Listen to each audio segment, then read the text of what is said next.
Hi, Rinpoche. Thank you for coming here in Brazil. Thank you. My first question is your childhood. You are the first generation that born in exile in Nepal, and I want you to talk about your impressions that time and your family and how was your childhood. My families, came to India from Tibet in 1959 and 60, around that time, and then I was born in 61, so it was a very difficult situation. So not speaking the language, the climate, the food change, not having anything, no money, and just completely very different situation. So it was very, very difficult for my parents. As a child, for me, you have a food enough, little bit, able to play, was fine. But for them, it was very, very hard. And then gradually, I went to monastery when I was around age 10, and then it was also kind of a very difficult situation in the monastery because all the elder monks and my teachers were trying to really find a place to build a bridge between the older generation and the new generation, because after everything destroyed in Tibet, now everybody's very fearful that nothing will be lost, everything will destroy, the transmission, the knowledge, the books, everything. So only way to survive is to able to build the next generation. While you are suffering with the poverty and food, no money, no place, and at the same time you have this big mission trying to build the next bridge, was not easy task.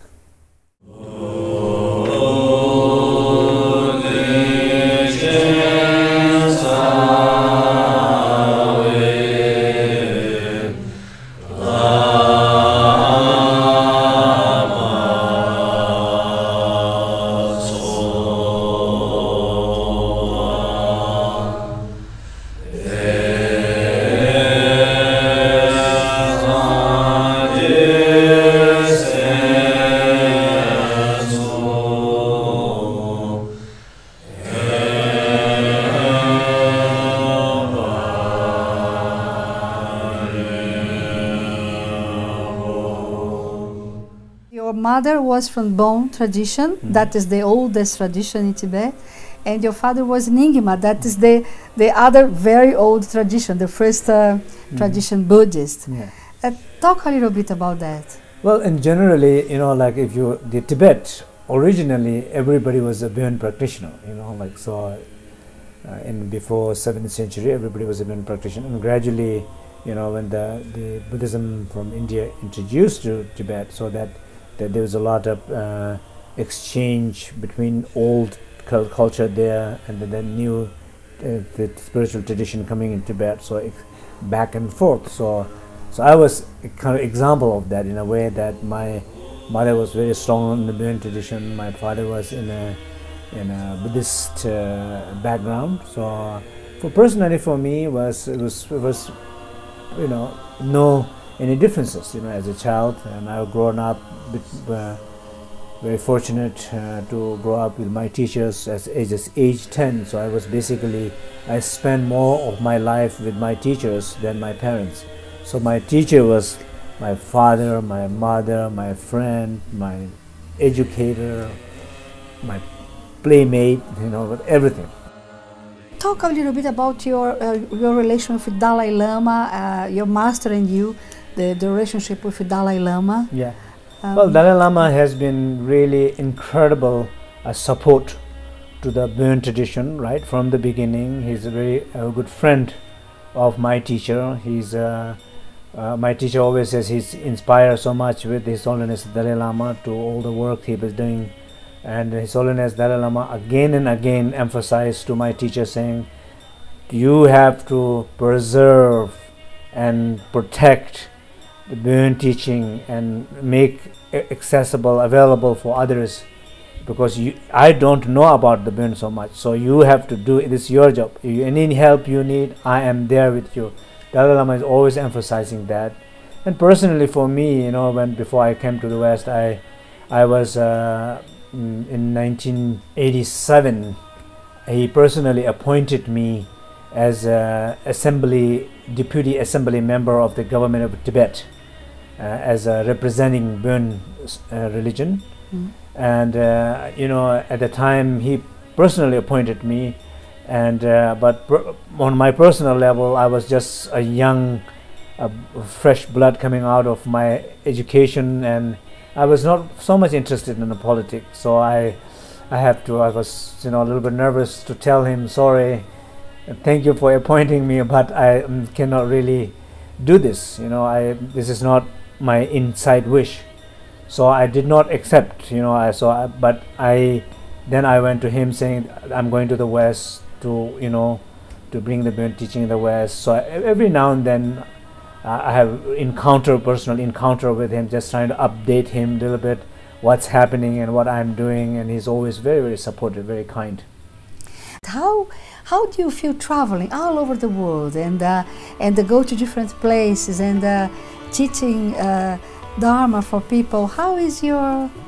Well, I love it. As a growing up, I never traveled anywhere. To go to our next village or next town for shopping, it take 1 week of planning, week before. Now as I'm traveling, in 1 week I'm in 4 different countries. But of course it's a very different lifestyle. You are from one country to another country, one place to another place with the different people. And so I just trying to learn to be home wherever I am, whoever I'm with, trying to be comfortable, not trying to always think about another place, look for another place. So sometimes I forget when I'm leaving, which day I'm leaving, because I just don't want to think about. I only remember that I have to be at the right time in the right airport. So I don't think about it so much. I think not thinking about it it's very, very good.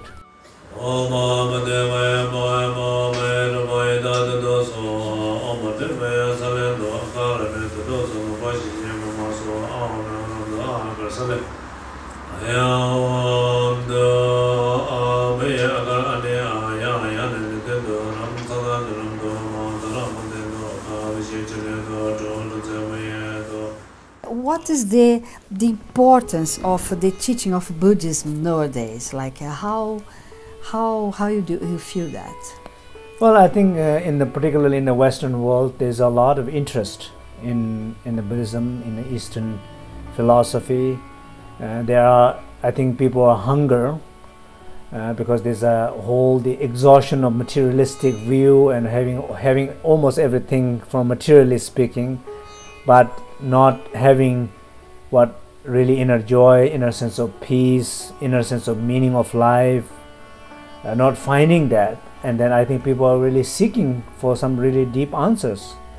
And I think Buddhism definitely have a lot of things to say about it. So, and everybody has a different need, and they get different things. Some people are more intellectual, some people are more experiential. And Buddhism has definitely a good combination of both things to offer, experiences and very deep intellectual answers too.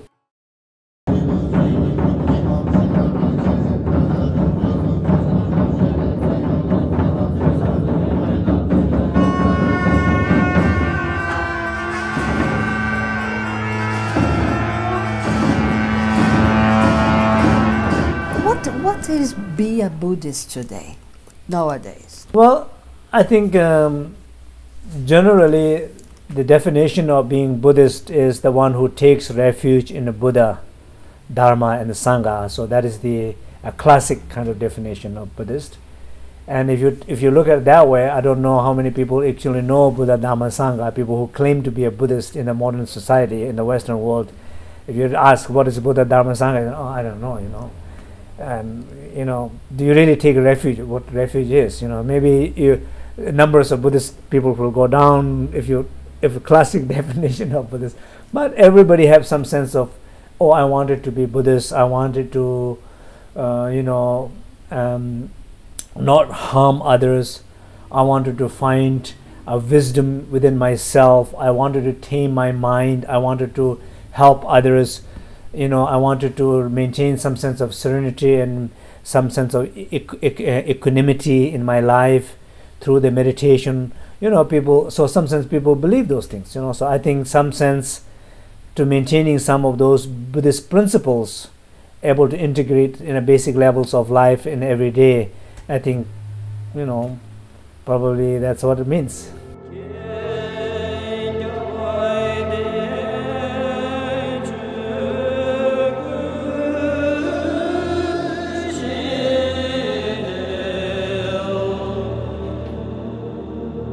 The characteristic of the Burn tradition is it's very earthy.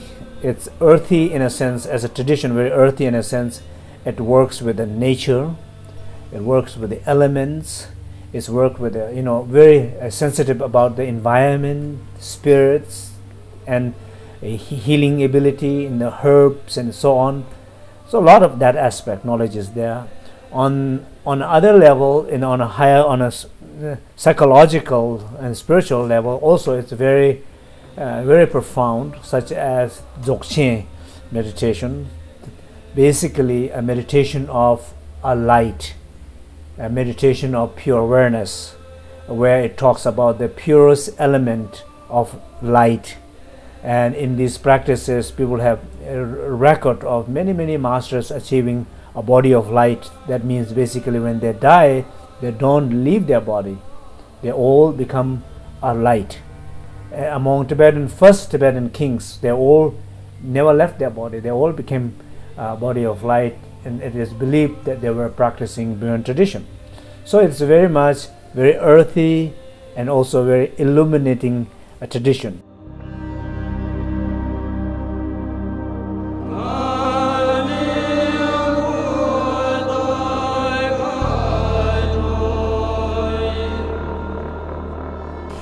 Well, talk about nature. How do you feel about this? What's happening in the planet now? The global warming, all these issues on oil and all the situation. How do you feel when you talk about with your students? It's like you think we're gonna save the planet? Well, I think global warming is probably a manifestation, one thing, but the problem is not only global warming. The problem is the deep psychological belief that every human being has. This modern society has, that which is very much based on the value that whatever makes the money, it's valuable. So whatever you need to do to make money, if you need to do really start a war so that economy will be good, you start the war. If you need to kill people, then you kill people. If you need to destroy the nature, you destroy the nature. The deep fundamental error of what the value is, I feel that is really like a bigger problem. And of course, as a result of that, global warming is one issue where people misuse. And like all the pollution in the environment, what is creating out of all the industry society, that is as a result of that. And I culturally, when first time I came to US, I was very shocked, because to see, we were 1 week, 20-30 people, we were having a meditation together, and out of 20-30 people living together, how much garbage have produced with these 20-30 people was few hundred monks will never produce in a month in India. You see, but it is so much waste, like it's amazing. The meditation say that the things are okay, like you just rest in the nature of your mind, but at the same time you have these illusions. How do you deal with that? Well, I think it's really a moment for action in the moment. It's a moment for action, but moment for not ignorant action. Moment is not a moment for action with the confusion, actions with the doubt, actions with the greediness. And these are the actions what is happening constantly. That's what destroys society, that's what destroys the nature. And so the action, when we talk about action, I think they should be more like enlightened actions. What I mean by that, more enlightened actions, that everybody should have more sense of who they are, more sense of their connection to their own self, who they are, their being, and that understanding of that deep sense of stillness and silence, spaciousness in who they are. If they have a little more connection to that, it will answer a lot of things what they are looking for in their life. And they don't have to replace that always with the oils, monies, and wars and stuffs. There's a more awakening experiences that they will find the answer inside themselves. So I think that is the kind of, I think is a problem. So of course we don't believe that you're just trying to be very peaceful and don't do anything. We believe peaceful action. We believe a peaceful warriorship. We believe a creativity. We definitely, and all those comes out from that stillness. Actions comes out from that stillness. Speech comes out from that silence. Creativity comes out from that openness of the mind. We believe that.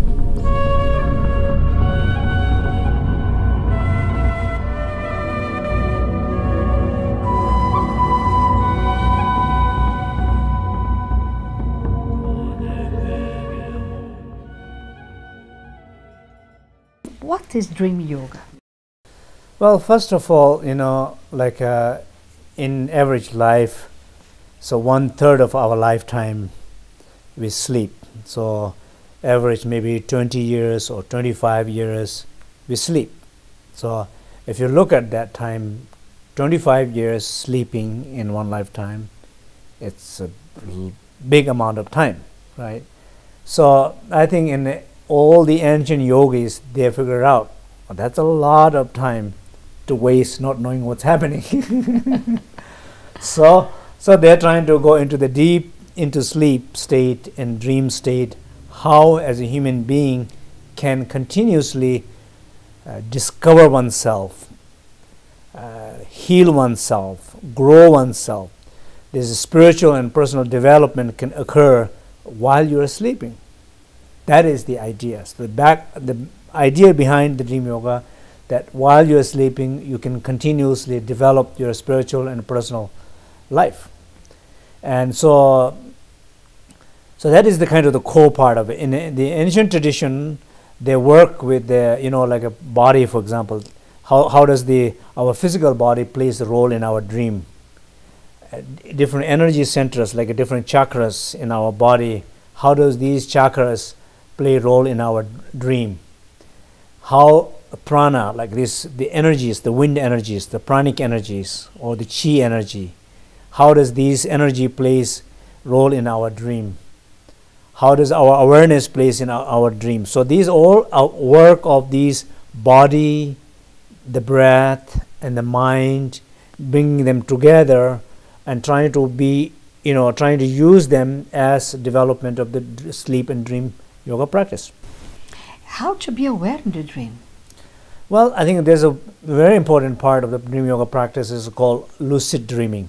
So that means that trying to be lucid, conscious in your dream while you're dreaming. So for example, if I'm dreaming, in a dream I realize, oh, this is a dream.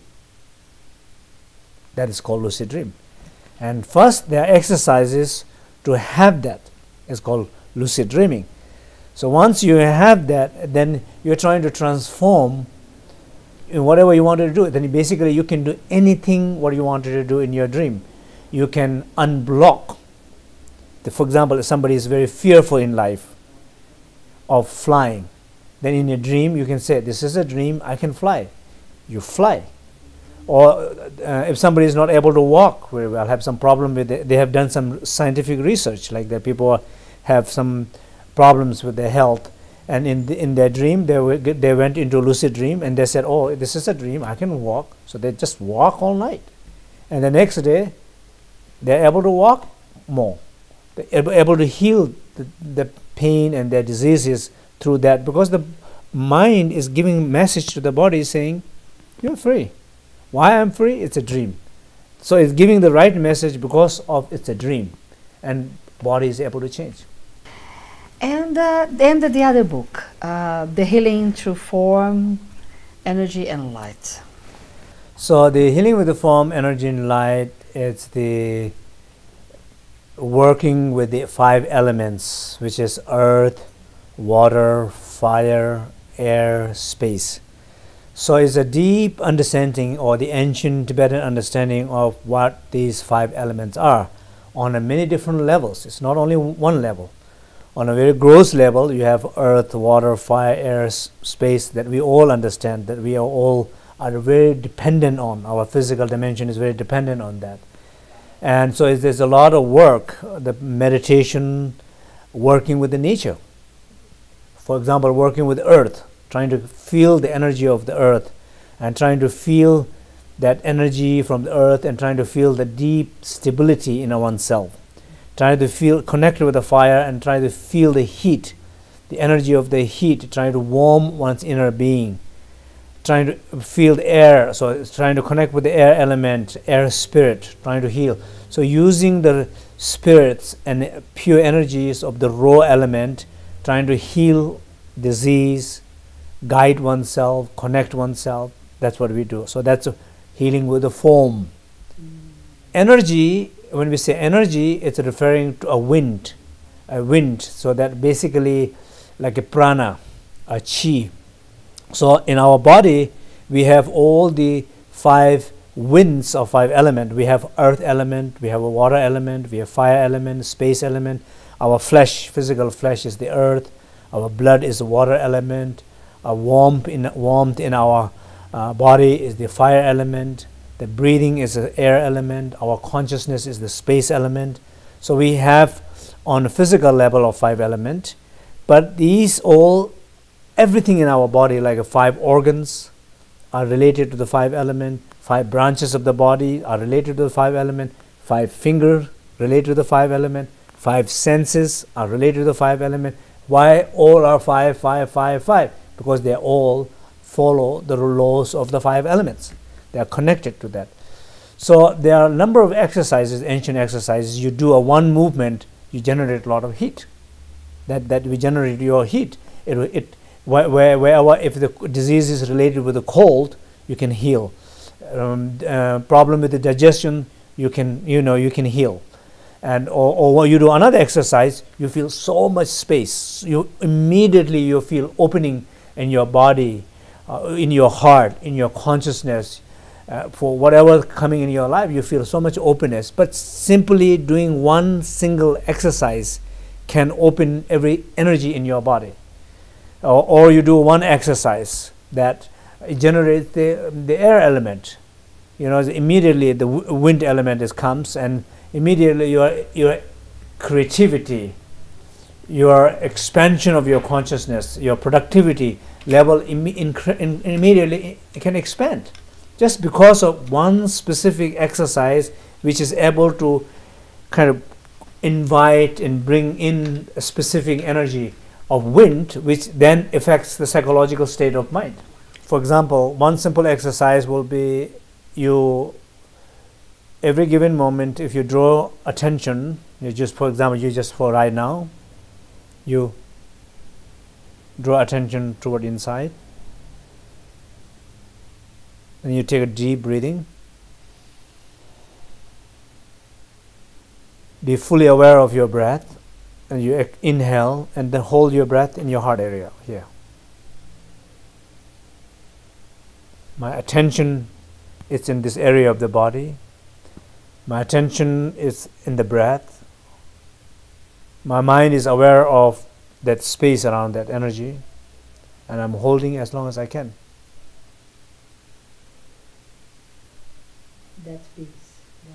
And you feel that deep sense of stillness, silence, and you feel deep sense of peace. You feel deep sense of groundedness, connectedness in yourself. And when you cannot hold the breath anymore, you go.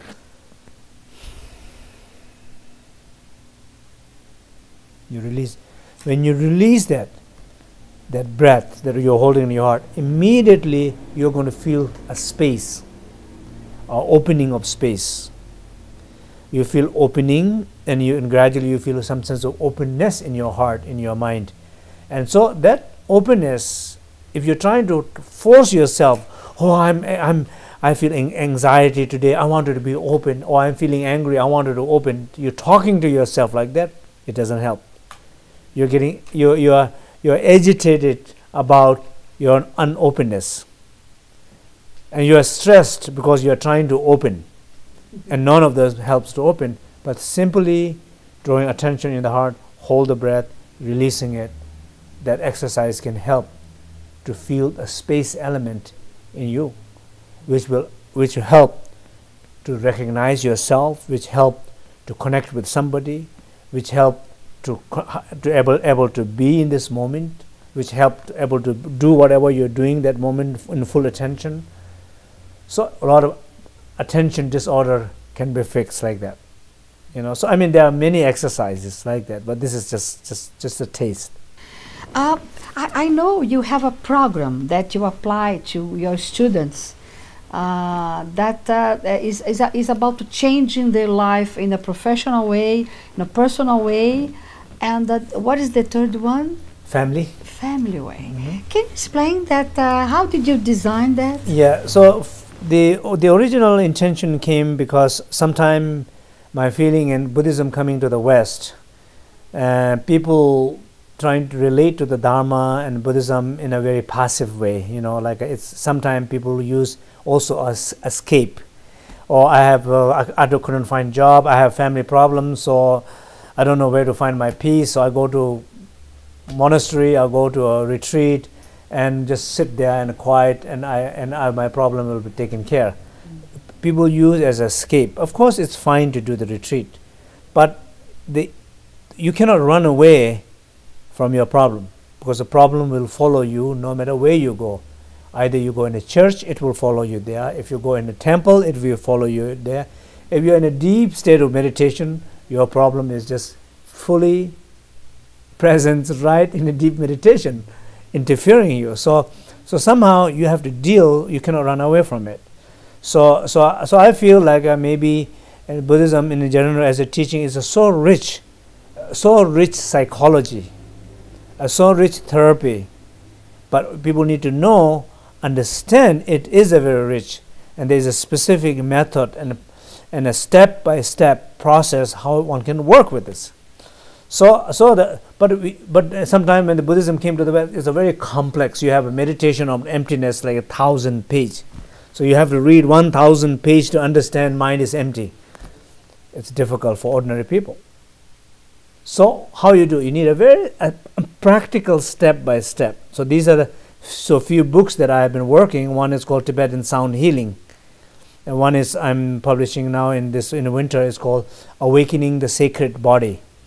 So something that you work with your body, something that you work with your speech, something that you work with your mind, and then you gradually change what are the things that you do need to change in your life. So I have set up all the training program for my students.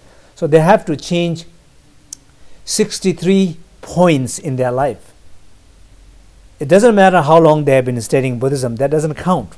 It doesn't matter how much they know, it doesn't count. But it does matter what they know, how they change their life with what they know.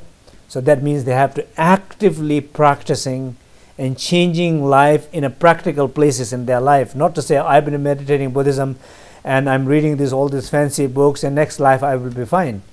This life, my life is a mess, but next life will be fine. If it helps the next life, it got to help this life. Show me what you have changed. How you live your everyday life, what you spend, how you do your morning, how you relate with your family, how you treat your employee, how you breathe, how you deal with your traffic, your stress. It has to be living thing. So I train people, students, so they work very hard, and some very amazing transformations in their life about how these practices are very effective. Well, Rinpoche, I wanted to closing our interview. If you wanted to say your last message or something for us that something that maybe you think is missing? Sure. Well, I think I don't think there's anything particularly missing. Maybe I will just say generally that in our life we always have a tendency to prolong every good thing we want to do in our life. For example, I wanted to rest. Oh, I will rest next week. I wanted to be, I should be kind with my family. Yeah, well, I'll deal with this problem, then I will be nice with them. Or I'm trying to take care of my health, food, diet. Oh, well, I'll finish this party and then next thing I will eat well. So all the things that you wanted to do good to yourself, people are always successfully able to prolong this as a next project. So I think my suggestion will be, you say no now, say no now, or it will never happen. So there's no excuse. No matter how busy you are, no matter how crazy you are, no matter how confused you are, right now is the right time to start to change your life. Right now. And you know, if you don't do now, you might never do it because you have a history of not doing it. Look back at your past, you know very clear. So now is the now. So that's my advice. Thank you.